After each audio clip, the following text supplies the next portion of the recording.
স্ত্রীকে মানসিক কষ্ট দিলে, অন্যায়ভাবে স্ত্রীর চোখ থেকে পানি ঝরালে ওই পুরুষের জীবনে মারাত্মক 3টা বিপদ আসবেই আসবে। 1 নাম্বার বিপদ হচ্ছে ওই পুরুষ ইনকামের জন্য যেই জায়গায় হাত দিবে সে ওই জায়গায় ক্ষতিগ্রস্ত হবে। ব্যবসা করবে, ব্যবসার মধ্যে উন্নতি হবে না। চাকরি করবে, কোনো মানসিক শান্তি তার জীবনে পাবে না। 2 নাম্বার, যারা স্ত্রীকে মানসিক কষ্ট দেয়, অন্যায়ভাবে স্ত্রীর চোখ থেকে নিয়মিত পানি ঝরায়, মনে রাখবেন ওই পুরুষের যে ছেলে সন্তানগুলো থাকবে এরা বড় হয়ে তার বাবার প্রতি কোনো সম্মান দেখাবে না, বাবার খেদমত করবে না, কারণ সে জানে তার মায়ের সাথে যে আচরণ তার বাবা করেছে এটা একটা ছেলে সন্তান হয়ে কখনো মেনে নিতে পারে না। দিন শেষে দেখবেন এই পিতাকে তার সন্তানও খেদমত করবে না, সম্মান করবে না।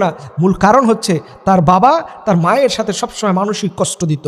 এটা ছেলেরা মনে রাখে, কারণ ছেলেরা সাধারণত মায়ের প্রতি অনেক আন্তরিক হয়। সর্বশেষ এবং 3 নাম্বার হচ্ছে স্ত্রীর চোখের পানি ঝরাচ্ছেন।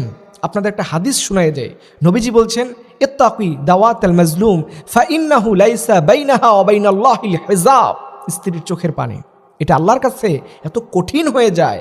স্ত্রীর 1 ফোঁটা চোখের পানি এটা আল্লাহর কাছে কবুল হয়ে যায়। এখন আপনি আপনার স্ত্রীকে কি কারণে কাঁদিয়েছেন এটা আপনি ভালো জানেন। এটা কি তাকে সুখের কান্না দিয়েছেন নাকি কষ্টের কান্না দিয়েছেন? মনে রাখবেন চোখের পানি যদি জমিনে স্পর্শ করে আর সেই সময় যদি কোনো বান্দা দোয়া করে মন থেকে, 100% আপনি বিপদে পড়ে যাবেন। এর জন্য ভাইদেরকে বলি স্ত্রীদের উপরে মানসিক কষ্ট দিয়েন না।